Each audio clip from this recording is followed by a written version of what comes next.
The president did go on stage, and then he gave the speech that he wanted to give. It included the formal changes he had requested the night before and in that morning, but also many important last-minute ad-lib changes. A single scripted reference in the speech to Mike Pence became 8. A single scripted reference to rally-goers marching to the Capitol became 4, with President Trump ad-libbing that he would be joining the protesters at the Capitol. Added throughout his speech were references to fighting and the need for people to have courage and to be strong. The word peacefully was in the staff-written script and used only once. Here are some of these ad-lib changes that the president made to his speech. Because you'll never take back our country with weakness. You have to show strength and you have to be strong. So I hope Mike has the courage to do what he has to do. And I hope he doesn't listen to the rhinos and the stupid people that he's listening to. We fight like hell. And if you don't fight like hell, you're not going to have a country anymore. But we're going to try and give our Republicans, the weak ones, because the strong ones don't need any of our help, we're going to try and give them the kind of pride and boldness that they need to take back our country. So let's walk down Pennsylvania Avenue. White House counsel Pat Cipollone and his deputy did not attend the speech, and they were concerned that the statements in the speech about the election were false. In fact, the message that President Trump delivered that day was built on a foundation of lies. He lied to his supporters that the election was stolen. He stoked their anger. He called for them to fight for him. He directed them to the U.S. Capitol. He told them he would join them, and his supporters believed him, and many headed towards the Capitol. As a result, people died. People were injured. Many of his supporters' lives will never be the same. President Trump's former campaign manager, Brad Parscale, recognized the impact of the speech immediately. And this is what he said on January 6 in excerpts from text messages to Katrina Pearson. Mr. Parscale said, quote, "This is about Trump pushing for uncertainty in our country, a sitting president asking for civil war." And then when he said, "This week I feel guilty for helping him win," Katrina Pearson responded, "You did what you felt right at the time, and therefore it was right." Mr. Parscale added, "Yeah, but a woman is dead. And yeah, if I was Trump and I knew my rhetoric killed someone." When Ms. Pearson replied, "It wasn't the rhetoric," Mr. Parscale said, "Katrina, yes, it was." Thank you, Mr. Chairman. I yield back. Gentlelady yields back. We're joined today by Mr. Jason Van Tavenhove and Mr. Stephen Ayers. Mr. Tavenhove is an artist and journalist. He's a former spokesman of the Oath Keepers and a former close associate of Elmer Stewart Rhodes, the founder and president of the Oath Keepers, who has been charged with seditious conspiracy in relation to the Capitol attack. Mr. Van Tavenhove broke with the Oath Keepers and has since spoken out forcefully against the violent group. Mr. Ayers is a former supporter of President Trump. He answered the president's call to come to Washington, D.C. on January 6th. He marched to the Capitol on the president's orders. He pleaded guilty last month to disorderly and disruptive conduct at the Capitol. Mr. Ayers, who no longer supports President Trump, came forward voluntarily to share his story as a warning. I will now swear in our witnesses. The witnesses will please stand and raise their right hand. Do you swear or affirm under penalty of perjury that the testimony you're about to give is the truth, the whole truth, and nothing but the truth, so help you God? Thank you. You may be seated. Let the record reflect that the witnesses answered in the affirmative. I recognize myself for questions. Today, we've discussed how President Trump summoned an angry mob of supporters to Washington, D.C., many of whom came prepared to do battle against police and politicians alike. We're fortunate enough to be joined by two witnesses who can help us understand who was in the mob that day. Both hardcore violent extremists like the Oath Keepers and Proud Boys and average Trump supporters swept up in the fervor of the day. Mr. Van Tatenhove, can you help us understand who the Oath Keepers are? I can, thank you.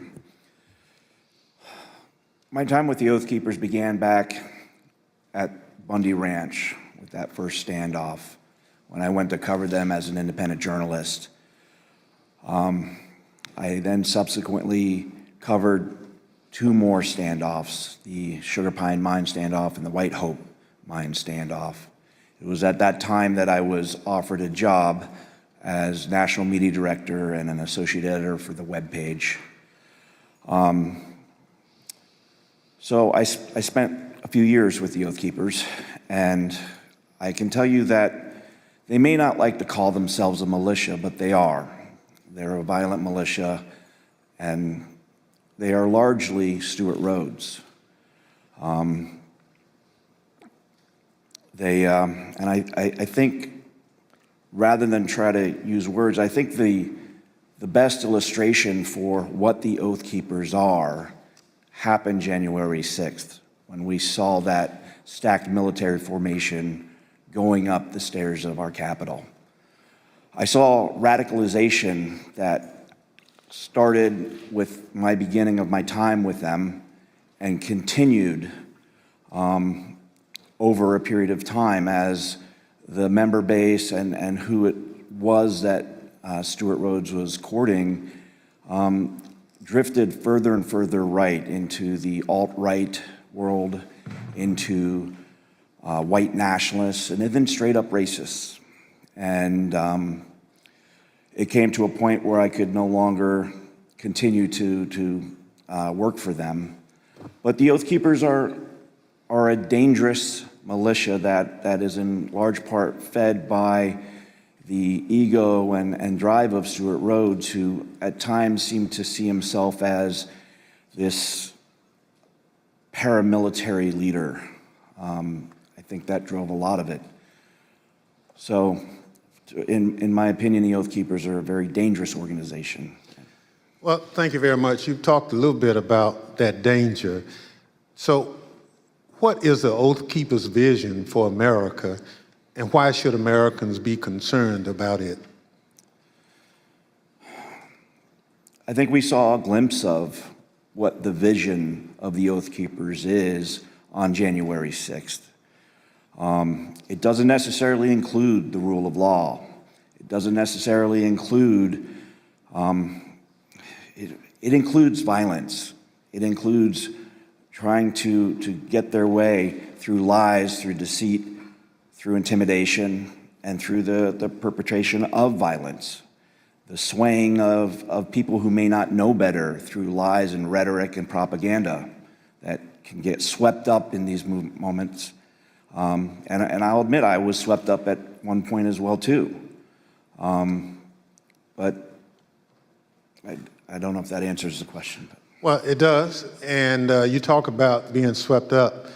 So at what point did you break with the Oath Keepers?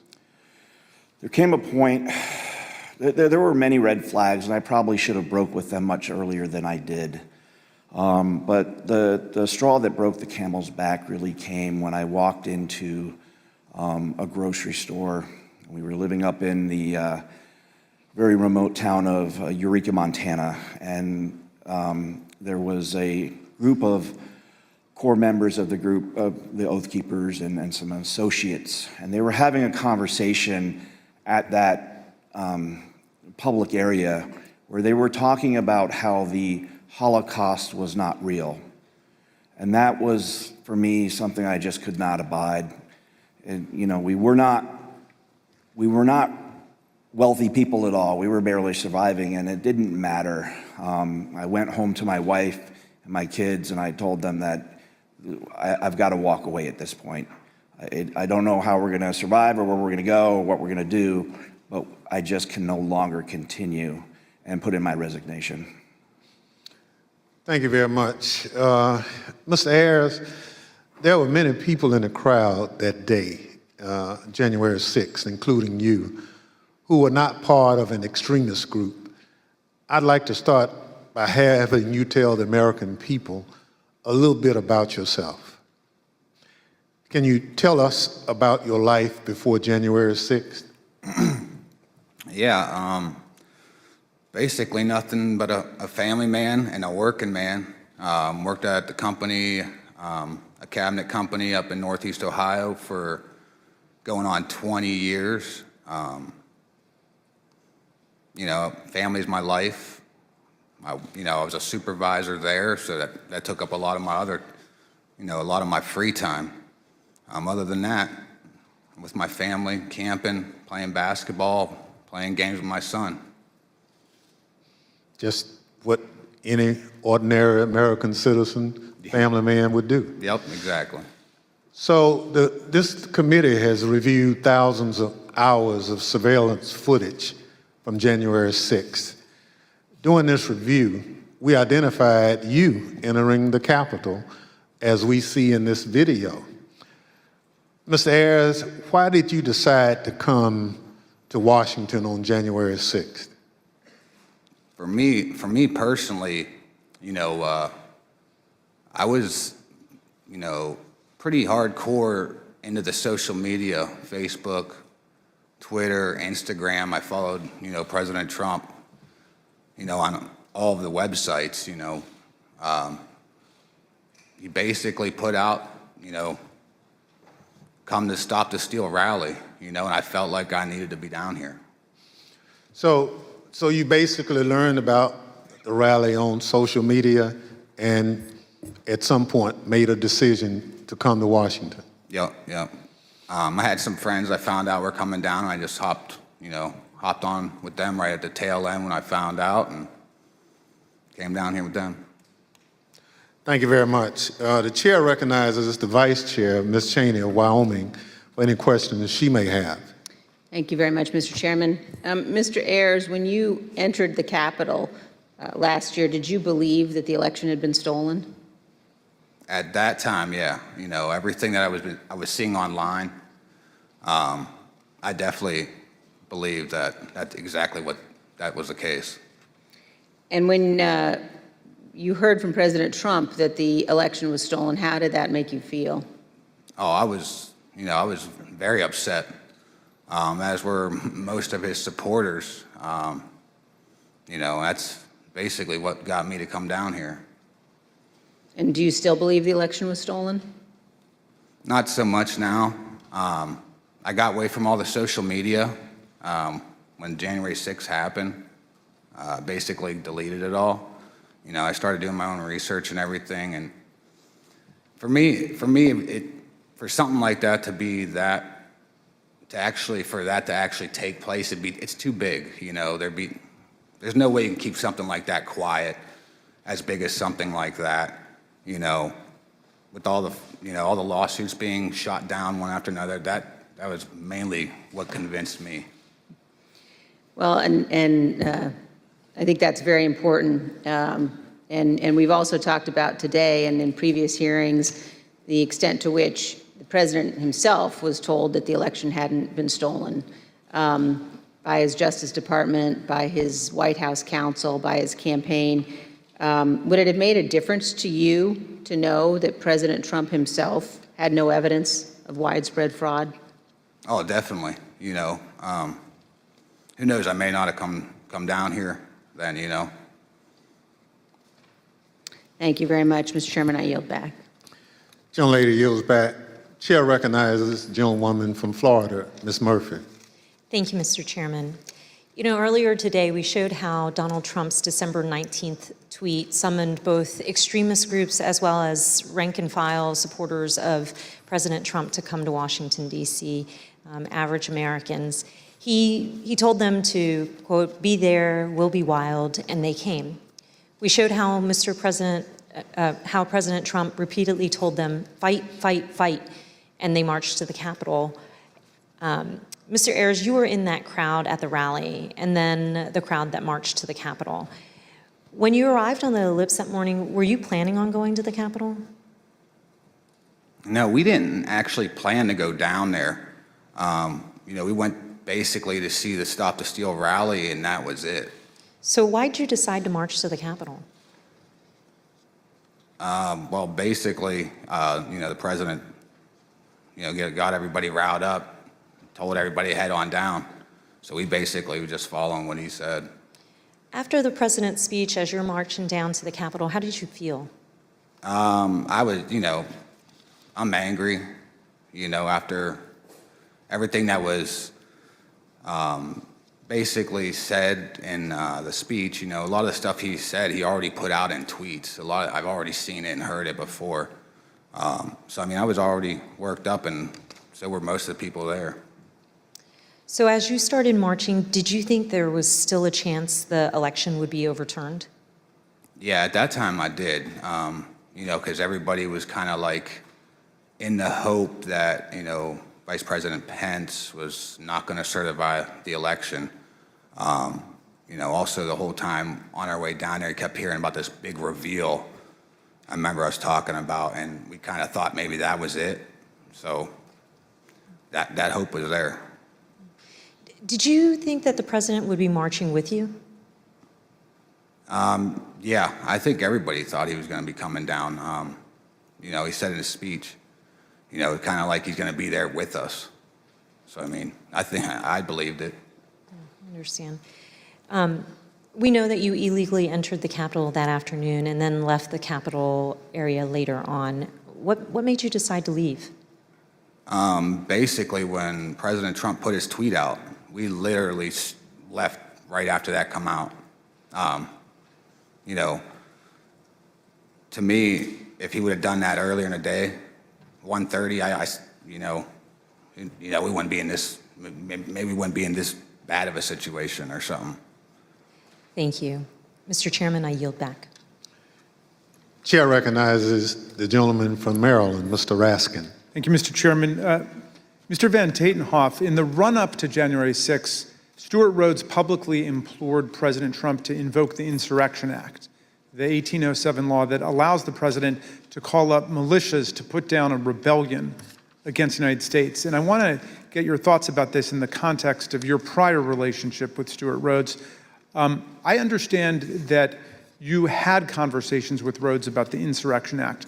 Why was he so fixated on that, and what did he think it would enable the Oath Keepers to do?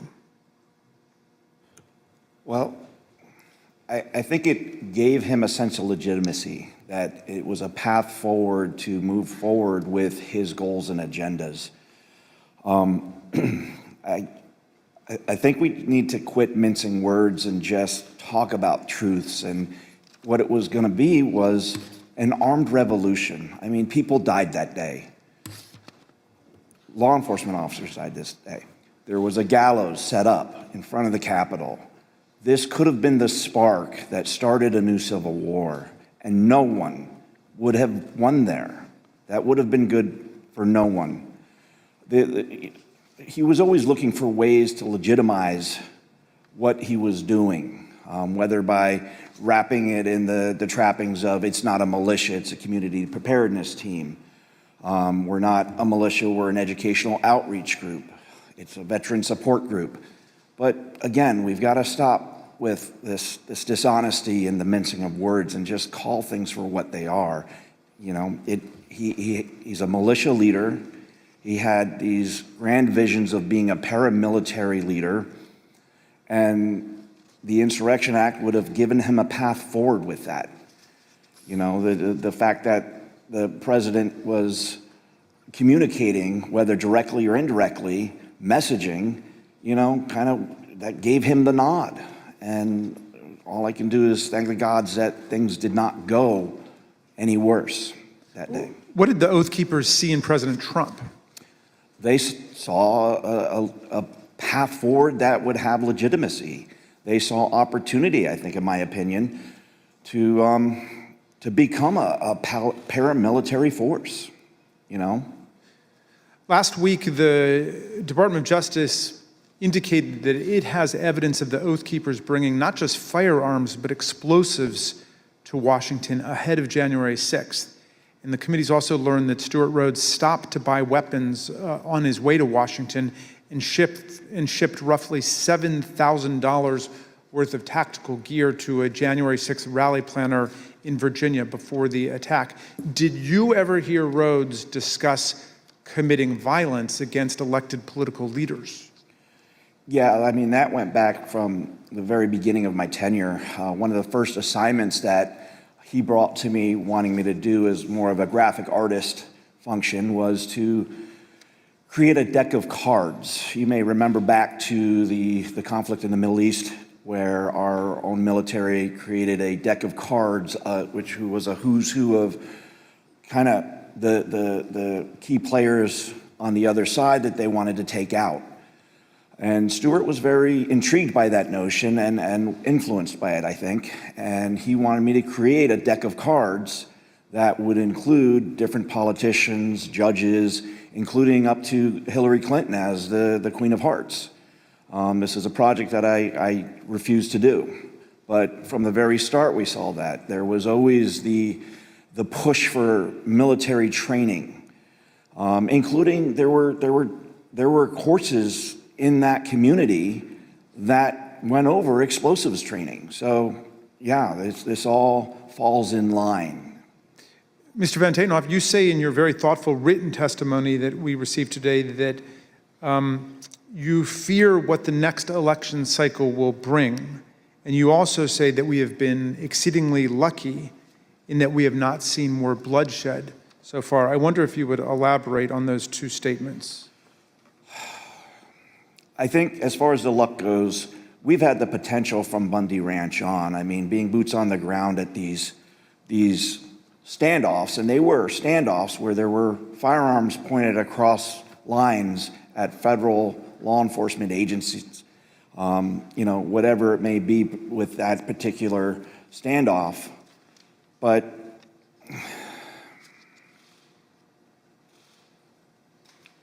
I think we've gotten exceedingly lucky that more bloodshed did not happen because the potential has been there from the start.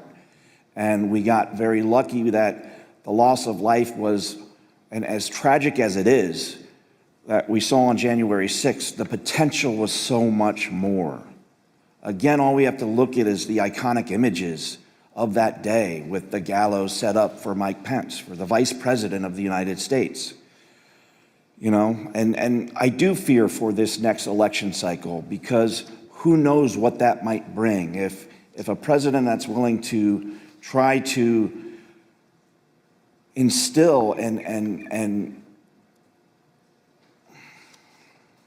encourage to whip up a civil war amongst his followers using lies and deceit and snake oil, and regardless of the human impact, what else is he going to do if he gets elected again? All bets are off at that point.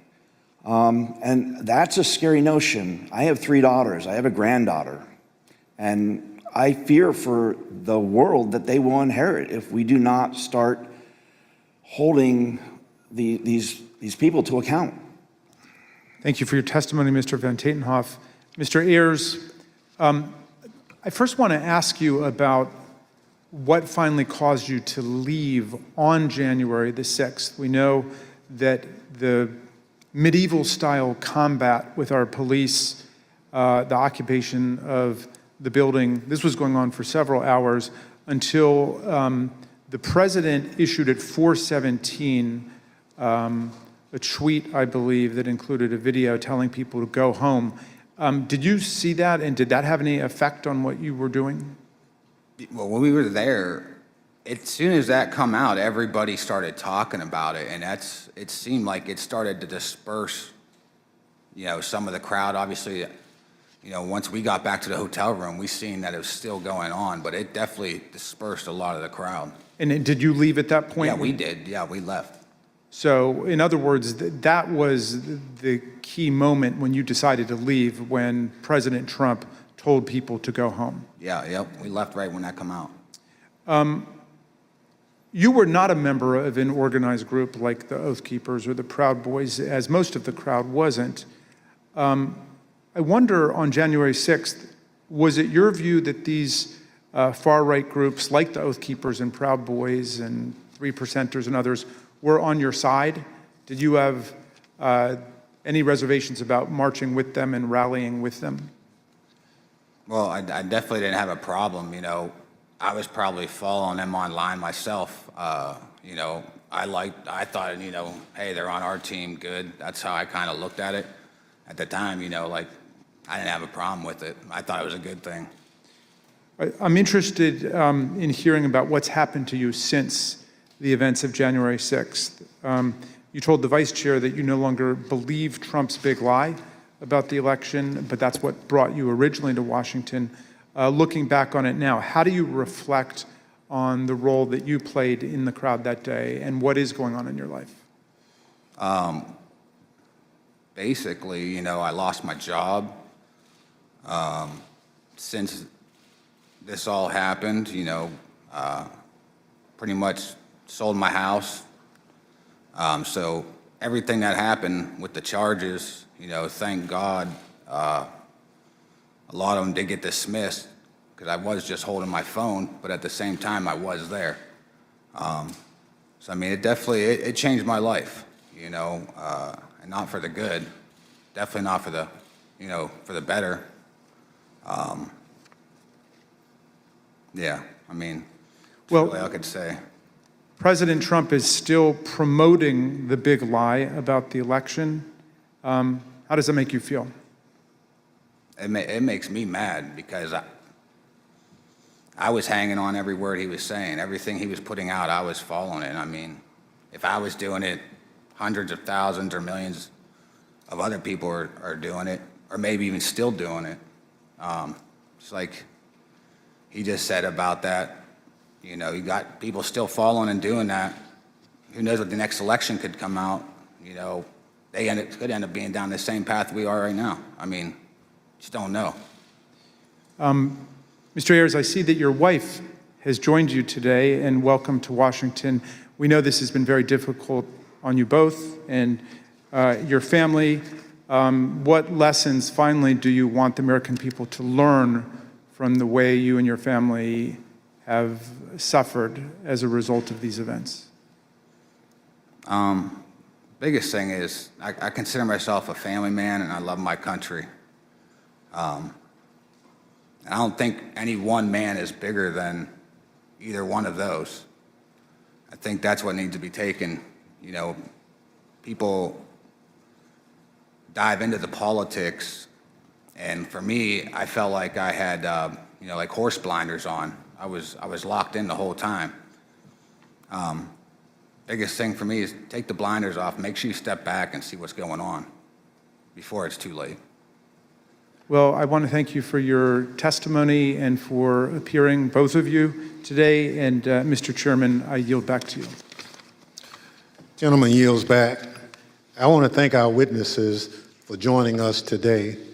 The members of the Select Committee may have additional questions for today's witnesses, and we ask that you respond expeditiously in writing to those questions. Without objections, members will be permitted 10 business days to submit statements for the record, including opening remarks and additional questions for the witnesses. Without objection, the chair recognizes the gentleman from Maryland, Mr. Raskin, for a closing statement. Thank you, Mr. Chairman. When Donald Trump sent out his tweet, he became the first president ever to call for a crowd to descend on the capital city to block the constitutional transfer of power. He set off an explosive chain reaction among his followers, but no one mobilized more quickly than the dangerous extremists that we've looked at today. Seizing upon his invitation to fight, they assembled their followers for an insurrectionary showdown against Congress and the vice president. On January 6th, Trump knew the crowd was angry. He knew the crowd was armed. He sent them to the Capitol anyway. You might imagine that our founders would have been shocked to learn that an American president would one day come to embrace and excuse political violence against our own institutions, or knowingly send an armed mob to attack the Capitol to usurp the will of the people. But you know, Mr. Chairman, the founders were pretty wise about certain things, and at the start of the Republic, they actually warned everyone about Donald Trump. Not by name, of course, but in the course of advising about the certain prospect that ambitious politicians would try to mobilize violent mobs to tear down our own institutions in service of their insatiable ambitions. In the very first Federalist paper, Alexander Hamilton observed that history teaches that opportunistic politicians who desire to rule at all costs will begin first as demagogues, pandering to the angry and malignant passions of the crowd, but then end up as tyrants, trampling the freedoms and the rights of the people. A violent insurrection to overturn an election is not an abstract thing, as we've heard. Hundreds of people were bloodied, injured, and wounded in the process, including more than 150 police officers, some of them sitting in this room today. I want to give you an update on one officer who was badly wounded in the attack and is well known to the members of this committee because he testified before us last year. Sergeant Aquilino Gonell is an Army veteran who spent a year on active combat duty in the Iraq War and then 16 years on the Capitol Force.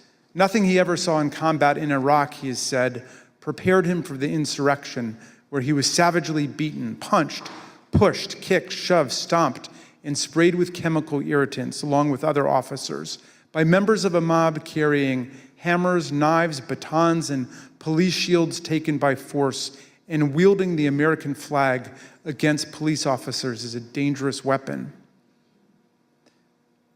Last month, on June 28th, Sergeant Gonell's team of doctors told him that permanent injuries he has suffered to his left shoulder and right foot now make it impossible for him to continue as a police officer.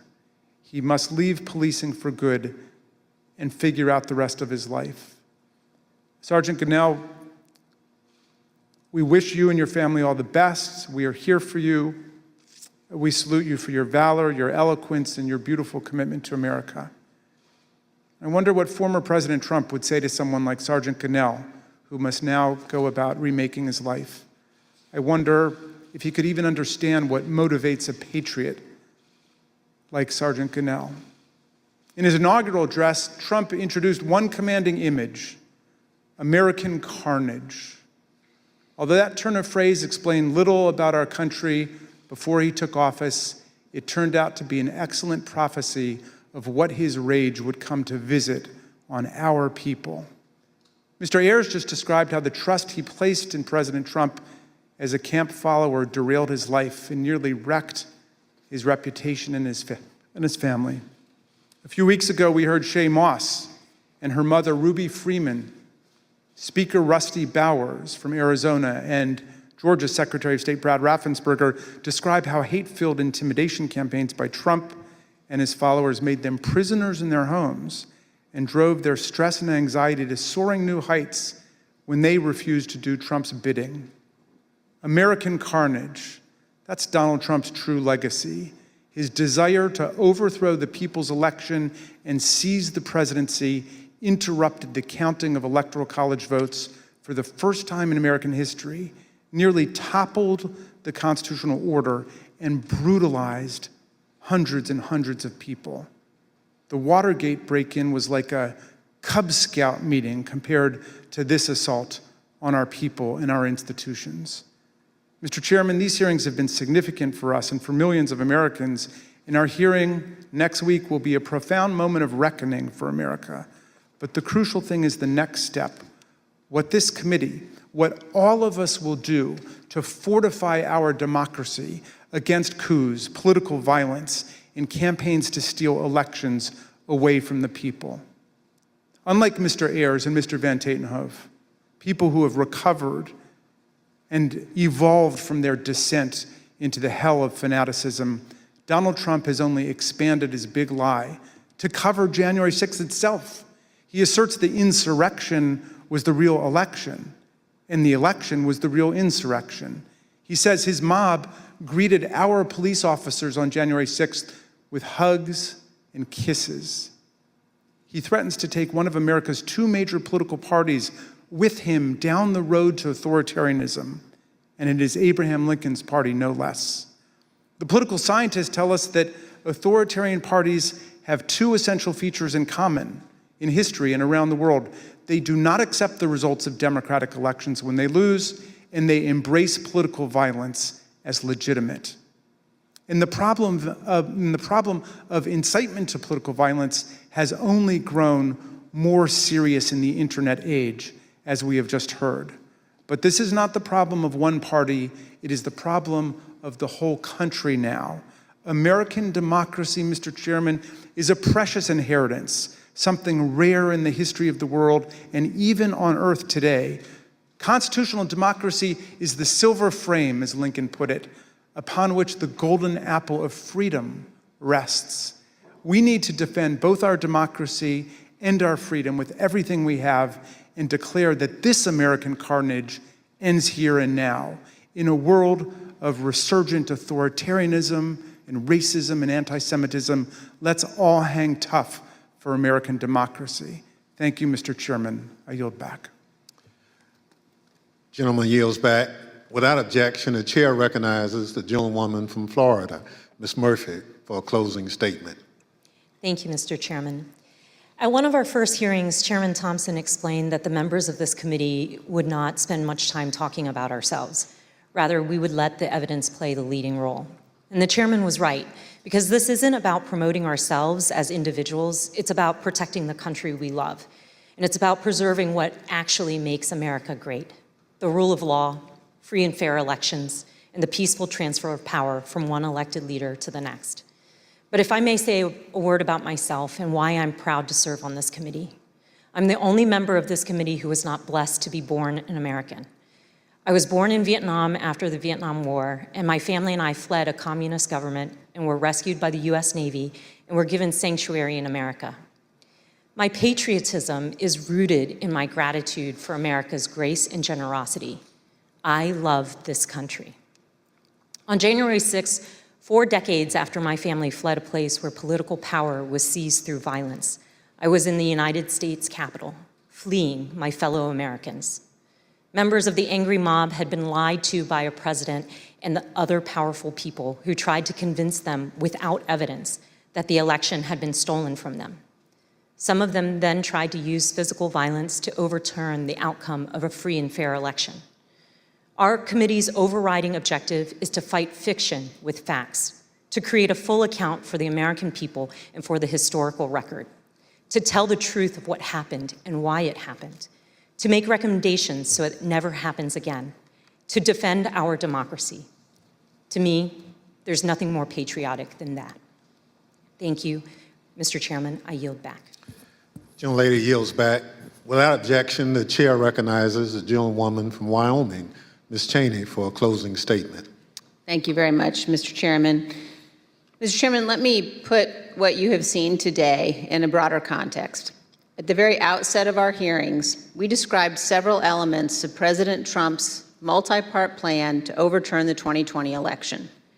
Our hearings have now covered all but one of those elements: an organized campaign to persuade millions of Americans of a falsehood that the 2020 election was stolen by widespread fraud, a corrupt effort to pressure Vice President Pence to refuse to count electoral votes, an effort to corrupt the U.S. Department of Justice, efforts to pressure state election officials and legislators to change state election results, a scheme to create and submit fake electoral slates from multiple states. And today, you saw how President Trump summoned a mob to Washington for January 6th, and then, knowing that that mob was armed, directed that mob to the United States Capitol. Every one of these elements of the planning for January 6th is an independently serious matter. They were all ultimately focused on overturning the election, and they all have one other thing in common. Donald Trump participated in each substantially and personally. He oversaw or directed the activity of those involved. Next week, we will return to January 6th itself. As we have shown in prior hearings, Donald Trump and his legal team, led by Rudy Giuliani, were working on January 6th to delay or halt Congress's counting of electoral votes. The mob attacking and invading the Capitol on that afternoon of January 6th was achieving that result. And for multiple hours, Donald Trump refused to intervene to stop it. He would not instruct the mob to leave or condemn the violence. He would not order them to evacuate the Capitol and disperse. The many pleas for help from Congress did no good. His staff insisted that President Trump call off the attack. He would not. Here are a few of the many things you will hear next week from Mr. Cipollone.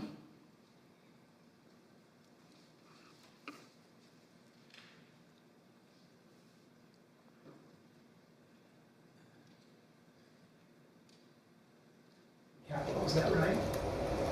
I was, and others were as well. Was it necessary for you to continue to push for a statement directing people to leave all the way through that period of time until it was ultimately issued after? I felt it was my obligation to continue to push for that, and others felt it was their obligation as well. Would it have been possible at any moment for the president to walk down to the podium in the briefing room and talk to the nation at any time between when you first gave him that advice at 2 o'clock and 4:17 when the video statement went out? Would that have been possible? Would it have been possible? Yes. Yes, it would have been possible. And you will hear that Donald Trump never picked up the phone that day to order his administration to help. This is not ambiguous. He did not call the military. His Secretary of Defense received no order. He did not call his Attorney General. He did not talk to the Department of Homeland Security. Mike Pence did all of those things. Donald Trump did not. We will walk through the events of January 6th next week, minute by minute. And one more item. After our last hearing, President Trump tried to call a witness in our investigation, a witness you have not yet seen in these hearings. That person declined to answer or respond to President Trump's call and instead alerted their lawyer to the call. Their lawyer alerted us, and this committee has supplied that information to the Department of Justice. Let me say one more time, we will take any effort to influence witness testimony very seriously. Thank you, Mr. Chairman. I yield back. Thank you. Gentlelady yields back. In my opening, I mentioned how we look to our leaders to serve as a fail-safe if people in this country refuse to accept the results of an election.